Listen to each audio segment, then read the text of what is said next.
बात आज की चैनल के कार्यक्रम दावा दावेदारों में आपका स्वागत है। मैं सुरेंद्र चतुर्वेदी हर रोज़ आपके लिए आपकी अदालत में दावे लेकर आता हूँ, दावेदार लेकर आता हूँ। और दावेदार वो होते हैं जिनके दावे बड़े मजबूत होते हैं और जो वाकई दावा रखते हैं और असली दावेदार होते हैं। आज जिस मजबूत दावेदार को मैं लाया हूँ वो छोटा मोटा आदमी नहीं है, छोटा मोटा नेता नहीं है। अखिल भारतीय गुर्जर महासभा के जो राष्ट्रीय महामंत्री हैं आदरणीय बच्चू सिंह जी बैसला, वो दावे के रूप में, दावेदार के रूप में आपकी अदालत में हो रहे हैं पेश। और मैं आपका स्वागत करता हूं बच्चू सिंह जी, आप आए, हमारे कार्यक्रम की शोभा बढ़ाई आपने।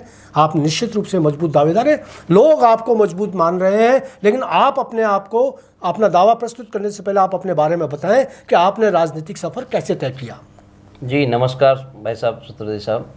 मैं अखिल भारतीय गुर्जर महासभा का राष्ट्रीय महासचिव के साथ साथ राजस्थान संयुक्त कर्मचारी मजदूर महासंघ का मैं प्रदेश का उपाध्यक्ष, पर मैंने 15 साल शासन के अंदर कर्मचारियों के हितों के लिए संघर्ष किया।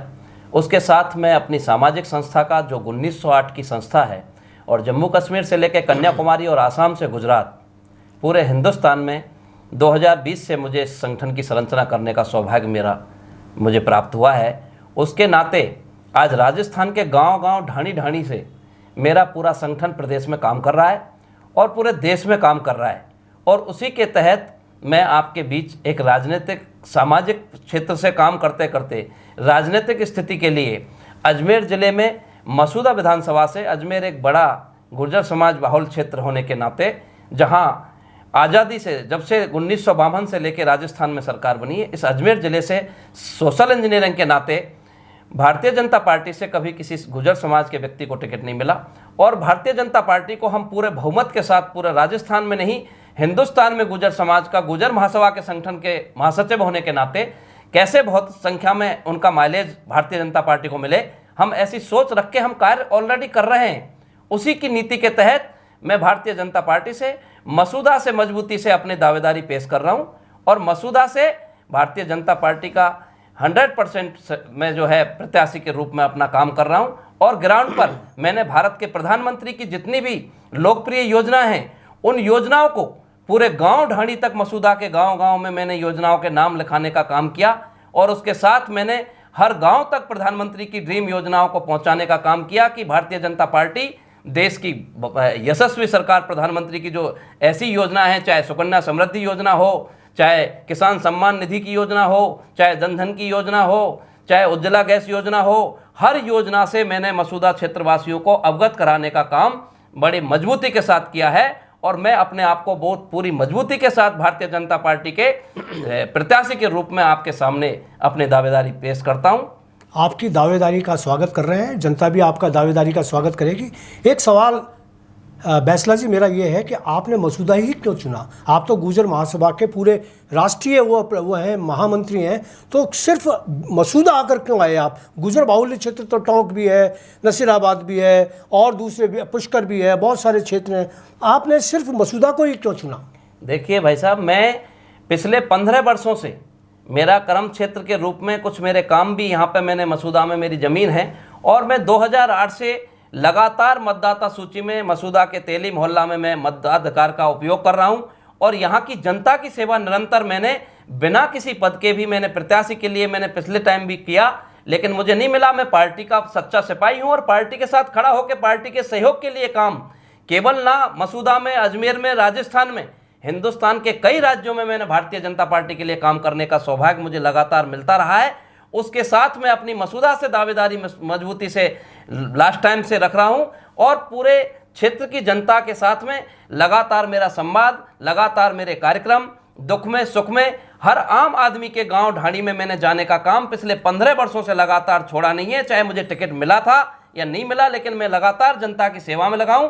और मैं, क्योंकि पिछले 15 वर्ष जब शासन की सेवाओं में रहा, तो शासन सचिवालय से प्रदेश की राजनीति, शासन की व्यवस्थाएं क्रियान्वित होती हैं। उस शासन के नाते मैं बिना किसी पद के बहुत लोगों की मदद शासन की व्यवस्थाओं में लगातार अनवरत करता आ रहा हूं। इसलिए मसूदा मैंने चुना, क्योंकि यह मसूदा मेरा मेन कर्म क्षेत्र मैंने बनाया शासन की सुविधाओं को छोड़ने के बाद, तभी से लेके और आज दिन तक मैं लगातार मसूदा की व्यवस्था में, मसूदा के लोगों की सेवा का कार्य कर रहा हूं।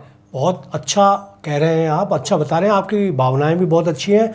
मैं बैसला जी आपसे ये पूछना चाहूँगा कि 15 साल से अगर आप मसूदा क्षेत्र के अंदर हैं तो आप क्या ये कोई महसूस नहीं करते कि जनता का दर्द है जो 15 साल तक पूरा नहीं हुआ? नेता आए, राजनेता आए, बीजेपी के आए, कांग्रेस के आए, कोई भी आए, लेकिन प्रशासन ने या जो राजनेता थे उन्होंने अपने कोई ऐसे काम नहीं किए कि उनके दुख दर्द, उनके जख्मों पर पट्टी बन सके, उनके दर्द दूर हो सके। ऐसी कोई तड़फन महसूस करते हैं आप अंदर? बिल्कुल, आपकी बात भाई साहब बहुत सटीक है, आपने बहुत अच्छी बात पर प्रकाश डाला है। मैं आपको निवेदन करूं, मैं इस व्यवस्था को बहुत लंबे समय से देख रहा हूं और मैं बड़ा अपने आप में इस चीज़ को बहुत जो है छटपटाहट महसूस करता हूं। और मैंने इस चीज़ को देखा है, मैंने मेरा नाम और सम्मान कमाने में आपकी दया से, आपकी कृपा से, मैंने समाज की राजनीति में हिंदुस्तान में मैंने अपना एक मुकाम हासिल किया है। मैंने शासन की सेवाओं में भी अपना परचम लहराने का काम किया है। लेकिन मैं अब ये चाह रहा हूं, मेरी कोई हस नहीं है, मेरी ये हस है कि जिस विधानसभा का इतना 15 साल क्या इतने साल हो गए, लोग आते हैं, चुन के चले जाते हैं और नाम के लिए लोग चुन के चले जाते हैं, उसके बाद उनका विकास के नाम पर जो है अगर सबसे पिछड़ा वर्ग क्षेत्र कहलाता है तो मसूदा विधानसभा है। और मेरा केवल एक ही मिशन है कि इस मसूदा को अगर मैं अजमेर के पहले पायदान पर ला के खड़ा नहीं किया तो मेरा इससे बड़ा कोई सौभाग्य नहीं होगा कि मैं मसूदा को सबसे प्रकाशन में अजमेर जिले की फर्स्ट पंक्ति में ला के खड़ा कर दूंगा। कौन सी समस्याएं ऐसी हैं जो आप महसूस करते हैं कि इनको अब तक दूर हो जाना चाहिए था? आज़ादी के इतने सालों बाद अब तक समस्याएं हैं और किस तरीके से क्या क्या रंग देकर चुनाव जीते जाते रहे, चाहे वो कांग्रेस हो, कांग्रेस के राकेश पारिक अभी आपके वर्तमान विधायक हैं, उन्होंने किस तरीके से सुदामा बनकर चुनाव जीता, इससे पहले जो लोग चुनाव जीतते रहे, लेकिन किसी ने जनता के सपनों को पूरा नहीं किया और जनता में आज भयंकर आक्रोश है। उस भयंकर आक्रोश को शांत करने के लिए आप क्या कार्य योजना रखते हैं? भाई साहब, आपने बिल्कुल सही कहा है, मैं आपका समर्थन करता हूं इस विषय पर। लोगों ने केवल ये सोचा कि मुझे 5 साल राज करके और मेरे को अपना काम सीधा करके चले जाना है, दूसरी बार मुझे नहीं आना है। लेकिन मेरी केवल एक ही इच्छा है, मैंने मेरी जिंदगी में एक मिशन ठाना है। मैंने जिस चीज में हाथ डाला है आज तक की मेरे जीवन में, चाहे शासन की सेवाओं में, मैं राजस्थान के मुख्यमंत्री और मुख्य सचिव दोनों से 15 अगस्त 2010 को मैंने बेस्ट अवार्ड से नवाजा। मैं गुर्जर महासभा का समाज का संगठन का काम किया, देश का सेकंड मोस्ट बना और भारत के यशस्वी प्रधानमंत्री जब भारत की राजस्थान की धरती में मालासेरी डूंगरी पे आए तो इस संस्था को जो भूतो न भविष्यति हुआ वो मैंने इस महासभा के राष्ट्रीय अध्यक्ष और प्रदेश अध्यक्ष की, भारत के यशस्वी प्रधानमंत्री जो विश्व लीडर हैं उनके साथ मंच पर प्रधानमंत्री के साथ राष्ट्रीय अध्यक्ष और प्रदेश अध्यक्ष को मंचासीन कराने का सौभाग्य मुझे प्राप्त हुआ। और इसी के नाते मैं आपको कहना चाहता हूं, इसी सोच के साथ रखता हूं कि मैंने शासन में परचम लहराया, मैंने समाज की संस्था के नाम पर परचम लहराया, क्योंकि उससे पहले कभी भारत के प्रधानमंत्री के साथ इस महासभा के राष्ट्रीय अध्यक्ष और प्रदेश अध्यक्ष को इस तरह मंचासीन होने का सौभाग्य नहीं प्राप्त हुआ।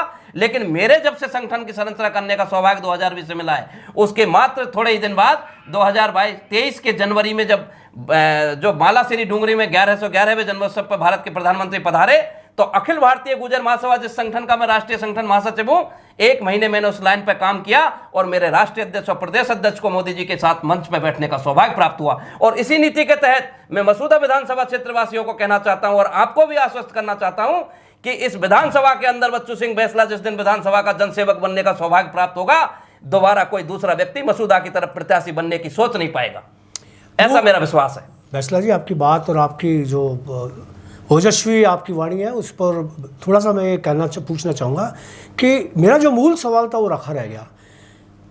मसूदा की मूलभूत सुविधाएं, मूलभूत जो समस्याएं हैं उनको अब तक दूर नहीं किया गया और जितने भी शासक आए वो उसको मोहम्मद गजनवी की तरह मसूदा की भावनाओं को लूट कर ले गए।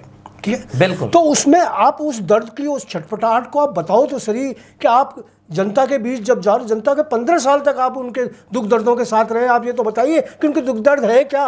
मैंने आपको वो इस चीज़ के ऊपर प्रकाश नहीं डाला, मैं आपको उसको अवगत कराना चाहता हूँ। समस्या की बात अगर आप कहते हैं तो आप ये कहें कि कौन सी समस्या मसूदा में नहीं है। हर समस्या मसूदा के अंदर उपलब्ध है, चाहे रोड की बात हो, चाहे पीएससी सीएससी की बात हो, हेल्थ की बात हो, स्कूल कॉलेज की बात हो, वहाँ पर शौचालय की बात हो, रोड बस स्टैंड की बात हो, ऐसी कोई समस्या नहीं है जिसको बड़े ढंग से सुनियोजित तरीके से उसके विकास पर आज तक किसी व्यक्ति ने विधायक बनने का काम तो किया, लेकिन मसूदा के विकास की लाइन पर किसी भी व्यवस्था में उन्होंने अग्रिम पंक्ति में खड़ा नहीं किया।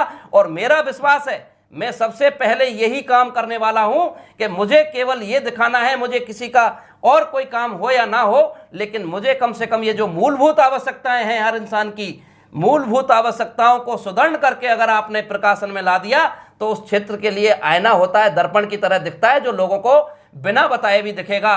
अगर बस स्टैंड अच्छा होगा, रोड अच्छा होगा, नालियां अच्छी होंगी, तो डेवलपमेंट ग्रीन होगा, अच्छा क्लीन होगा, तो उस शहर की शोभा अपने आप बढ़ेगी। और जब शोभा बढ़ेगी, रोड बढ़ेंगे, तो 100% विकास के द्वार, उसके अनंत द्वार खुलेंगे। ऐसा मेरी सोच है और इस सोच के साथ मैं काम करना चाहता हूँ। मसूदा क्षेत्र के कौन कौन से ऐसे कस्बे हैं, गांव हैं, जहां की समस्याओं से आप जुड़े रहे और आपने उसके विकास की दिशा में रोड मैप तैयार किया? जैसे मसूदा के साथ में जुड़ा हुआ है अपना विजयनगर है, मसूदा के साथ जुड़े हुए और दूसरे कस्बे हैं, तो आप किन किन कस्बों से होकर गुजरे और क्या क्या योजनाएं अलग अलग बताइए आप कि ब्यावर के लिए क्या सोचते हैं, विजयनगर के लिए क्या सोचते हैं और दूसरे शहरों के लिए क्या सोचते हैं, आपके जो विधानसभा क्षेत्र के उनके नगरों के बारे में थोड़ी सी जानकारी। हाँ बिल्कुल, मैं आपको शुरुआत से कहता हूँ, आप चाहे खरवा से शुरुआत करें जी, इधर आपके जोधपुर हाईवे से जब आएंगे तो आप अजमेर जोधपुर हाईवे पे खरवा सबसे पहला मंडल होता है और खरवा से शुरुआत करेंगे। खरवा में कोई विकास नाम की चीज़ नहीं है। खरवा आज अपने को उपेक्षित महसूस करता है, सबसे ज़्यादा खरवा उपेक्षित महसूस करता है कि बहुत सारे विधायक आते हैं इधर खरवा में तो कोई काम ही नहीं करना चाहता है। और खरवा आज अपने आप को, आप जाके किसी से आम आदमी से पूछेंगे तो पूरे विधानसभा में खरवा अपने आप को सबसे उपेक्षित महसूस करता है। ऐसा वहां के लोगों के विचार मेरे तक प्रकट हुए हैं जी। दूसरा, खरवा से शुरुआत होते हैं, अपन चलते हैं मसूदा। मसूदा में जाते हैं तो मसूदा में भी जो डेवलपमेंट होने चाहिए, जो प्रॉपर तरीके से उसकी नालियां, रोड की क्लीनेस होनी चाहिए उस कस्बे के अंदर। अगर हम कोई भी यात्रा, शोभा यात्रा कुछ भी निकालते हैं तो एक सही जो ढंग से उस शहर का जो सुनियोजित जो ढांचा होना चाहिए, उसमें किसी ने आज तक ध्यान नहीं दिया। अब आप चाहे मसूदा से ब्यावर जाते हैं, उस रोड के तो इतने बुरे हाल थे कि वहाँ के क्षेत्र के लोग, कोई भी ब्यावर जाना चाहता है वो मसूदा से खरवा होके जाना चाहता है, डायरेक्ट सीधा ब्यावर नहीं जाना चाहता, क्योंकि उस रोड के सबसे किसी को छुपा हुआ नहीं है, सबको पता है। अब उससे आगे चलते हैं, आप रामगढ़ मंडल में जाते हैं, तीसरा जो मंडल आता है रामगढ़ में जाते हैं, तो रामगढ़ में भी इस तरह का कोई सुनियोजित काम नहीं किया कि जिससे उस शहर में अपन आसानी से इजी गोइंग उस शहर को पार कर सकें। इसके बाद आप रामगढ़ से चलते हैं तो विजयनगर जाते हैं। विजयनगर के अंदर भी, शहर के अंदर थोड़ा बहुत वहाँ पर, क्योंकि वो म्यूनिसिपल टाउन है और सब विलेज हैं, गांव हैं, ग्राम पंचायत हैं, लेकिन वो म्यूनिसिपल टाउन होने के नाते वहाँ थोड़ा सा फिर भी ठीक है। लेकिन वहाँ भी जो अगर अंदर जाएंगे तो वहाँ भी स्थितियाँ थोड़ी खराब हैं, उस पर किसी ने ध्यान नहीं दिया। लेकिन म्यूनिसिपल टाउन होने के नाते विजयनगर एक अच्छा शहर कह सकते हैं इस विधानसभा के अंदर। उसके बाद हम चलते हैं वहाँ से बांधनवाड़ा, तो बांधनवाड़ा में भी आप देखेंगे तो अंदर गलियों में जाके कुछ भी विकास नहीं है। उसके बाद वहाँ से जाएंगे भिनाए में भी आपने ये स्थिति देखी। और नागोला जाएंगे तो नागोला का इतना बुरा हाल है कि मैं पुराने शहरों को देखता था, अगर पुराने शहरों में कि आपकी जो सीवर लाइन है वो खुले में घूम रही है, शौच सुले में जो है गंदगी फैला रहा है, कोई नाम की चीज़ नहीं है, उस तरफ किसी का ध्यान ही नहीं गया। मुझे ऐसा लगता है कि इस विधानसभा में जो विधायक बन के आए, कभी उन्होंने ये सोचा नहीं कि इस तरह की शहर में अगर आप गांव उस अंदर के जो नागोला शहर में घुसेंगे मेन रोड के बाद, तो आप जाओगे तो आपको अपनी नाक बंद करके जाना पड़ेगा। ये स्थिति हो रही है। मैंने हाल में गांव में गया हूं, लगातार जा रहा हूं, तो वो स्थितियां देखने के बाद मुझे ऐसा लगता है कि शायद इस विकास की सोच से किसी व्यक्ति ने आज तक इसमें काम ही नहीं करना चाहा, क्योंकि इस विकास की लाइन पर अगर कोई काम सोचता तो ये शहर ऐसे नहीं होते, ये गांव ऐसे नहीं होते। हम आज़ादी का अमृत महोत्सव मना रहे, 75 वर्ष हो गए हमारे देश को, लेकिन आज भी हमारे गांव शहर ऐसी स्थिति, दुर्व्यवस्था से जी रहे। इससे बड़ा दुर्भाग्य कुछ नहीं हो सकता है। लेकिन इस लकीर को मिटाने का काम अगर बच्चू सिंह बैसला को मौका मिलता है तो 100% भारतीय जनता पार्टी का एक जो है परचम फहराने का काम मजबूती के साथ ठोक के कहने का मैं वादा करता हूं आपसे। आपका वादा बहुत दमदार है और निश्चित रूप से यह जनता के लिए आपका जो दावा जा रहा है, जो हमारे माध्यम से जो लाखों लोगों तक ये बात पहुंचेगी, आपके दावे की बात पहुंचेगी, आपके हाईकमान तक ये बात पहुंचेगी, बहुत मजबूती से पहुंचेगी। एक बात और मेरे जहन में आ रही है बच्चू सिंह जी, जो मैं पूछना चाहूँगा। पिछले दिनों में भाजपा के लोगों ने वहाँ एक स्थानीयवाद का नारा दिया और सब लोगों ने, जितने भी भाजपा के छोटे नेता, बड़े नेता, सब लोगों ने मिलकर एक प्रस्ताव पास किया और प्रस्ताव पास करके लिखित में हाईकमान को ये भेजा कि हम सिर्फ स्थानीय नेताओं को ही टिकट के लिए मानते हैं, चाहे टिकट किसी को भी दिया जाए, स्थानीय को दिया जाए। बाहर जाया हुआ व्यक्ति अगर आएगा तो हम उसका विरोध करेंगे, हम किसी भी हालत में उनका साथ नहीं देंगे। क्या इस विषय पर आपके क्या कहना चाहेंगे? मुझे सारी चीज़ बहुत अच्छे से ध्यान है। मैं ग्राउंड पर काम कर रहा हूँ, लगातार मेरे साथ आम जनता जुड़ी हुई है। वो केवल कुछ लोग मान के चलिए कुछ कर रहे हैं, वो पार्टी परिवार के ही लोग हैं, वो कहीं दूर नहीं जाएंगे। वो सब लोग मेरे प्रेमी हैं, सब लोग मेरे साथ हैं और उनसे सबसे मेरे बहुत जो है बड़े मधुर संबंध हैं। वो कोई व्यक्ति कहीं नहीं जाता है, पार्टी का टिकट लेने तक सारी लड़ाई होती है और पार्टी जिसको टिकट देती है उसके साथ सब लोगों को खड़ा होना पड़ता है। अगर पार्टी एक मात्र है और माँ है, माँ के साथ कोई भी कभी इस तरह की गुस्ताखी नहीं करता। सबको साथ में खड़ा होना पड़ेगा, चाहे बच्चू सिंह बैसला हो, चाहे उसके अलावा कोई भी व्यक्ति का नाम हो, वो हर व्यक्ति पार्टी के साथ है।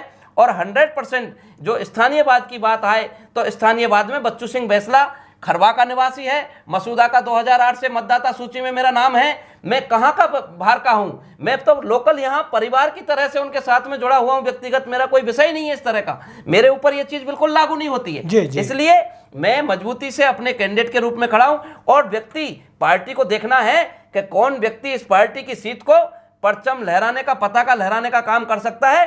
कोई व्यक्ति बात करे, मैं कहूं कि अच्छा जो लगेगा पार्टी को, जो उचित फैसला लेगी पार्टी, सोचेगी कि हमारा जिताऊ उम्मीदवार कौन है जो इसमें जीत हासिल करने का होता है। कि पार्टी का जो वोट बैंक है वो तो है ही, लेकिन यहाँ एक बड़ी कम्युनिटी का वोट बैंक जो कभी आज तक इस पार्टी को नहीं मिलता है, वो वोट बैंक होगा तो आपकी गिनती काफी आगे से चालू होती है, एक बड़ी प्लस से होती है, जिसको मैं खुला कह सकता हूं कि गुर्जर समाज का वोट कांग्रेस लेके जाती है। बच्चू सिंह बैसला होता है तो बच्चू सिंह बैसला गुर्जर के जो काउंट होते हैं और भारतीय जनता पार्टी प्लस में रहती है। ये दावे के साथ ठोक के कहता हूं कि भारतीय जनता पार्टी को गुर्जर समाज का एक वोट कांग्रेस की तरफ नहीं जाने देगा। ये बच्चू सिंह बैसला का भाजपा के साथ पूरा आश्वस्त। आपका फैसला, आपकी बात बहुत दमदार है। अब आखिरी सवाल से मैं आपसे, और केवल मेरे साथ नहीं, केवल मेरे एक साथ नहीं, आसपास की विधानसभाओं में, राजस्थान में और बड़ा हिंदुस्तान में एक मैसेज जाएगा चतुर्वेदी साहब इस बात का कि अखिल भारतीय गुर्जर महासभा वही संस्था जिसको भारत के प्रधानमंत्री ने मान्यता दी और अपने मंच पर साथ मंच साझा करवाया, उस संस्था का पूरे देश का सेकंड मोस्ट राष्ट्रीय महासचिव संगठन के रूप में जो संरचना का काम करता है उसको टिकट मिलता है। पूरे प्रदेश में मैसेज जाना है, देश में भारतीय जनता पार्टी के प्रति समर्थन का संख्या बढ़ेगी जिसका कोई मुकाबला नहीं होगा। आपका दावा बहुत अच्छा है, लेकिन बैसला जी मेरा एक सवाल और भी अच्छा है कि अगर आप तो आश्वस्त हैं, आपको तो इशारा हो गया है कि आप तैयारी कीजिए चुनाव की और आप वो कर रहे हैं, अच्छी बात है। लेकिन अगर इनकेस फिर भी कहीं कतिपय कारणों से आपका टिकट काट दिया गया तो आप भाजपा के अगेंस्ट में खड़े होकर निर्दलीय इलेक्शन लड़ेंगे या जो भाजपा का जो मूल धारा है जिसके अंदर जिस भी आदमी को टिकट दिया जाएगा आप उसका सहयोग करेंगे? देखिए, मैंने भाई साहब कभी आज तक ऐसा नहीं सोचा, मैं पार्टी के कभी विरुद्ध नहीं गया। मुझे पार्टी कोई जिम्मेदारी दे या ना दे, मैंने पार्टी का वफादारी से काम किया है बरसों से। और मैं पिछली बार भी टिकट में था, लेकिन मेरा नहीं हुआ तो मैंने पार्टी के खिलाफ कभी नहीं गया। मैं पार्टी के साथ रहा हूँ, सच्चा सिपाही हूँ पार्टी का, और पार्टी जो जिम्मेदारी देगी, मेरे अंदर अगर दम है, मेरे अंदर क्वालिटी है, मैं सीट को निकाल सकता हूं, मजबूती से जीत निकाल सकता हूं, तो पार्टी सोचेगी कि ये व्यक्ति हमारी सीट को पक्का कर सकता है, रिजर्व कर सकता है, तो पार्टी मुझे मौका देगी। अन्यथा मैं पार्टी का सच्चा सिपाही हूं, पार्टी के फैसले का जो है हमेशा साथ रहूंगा।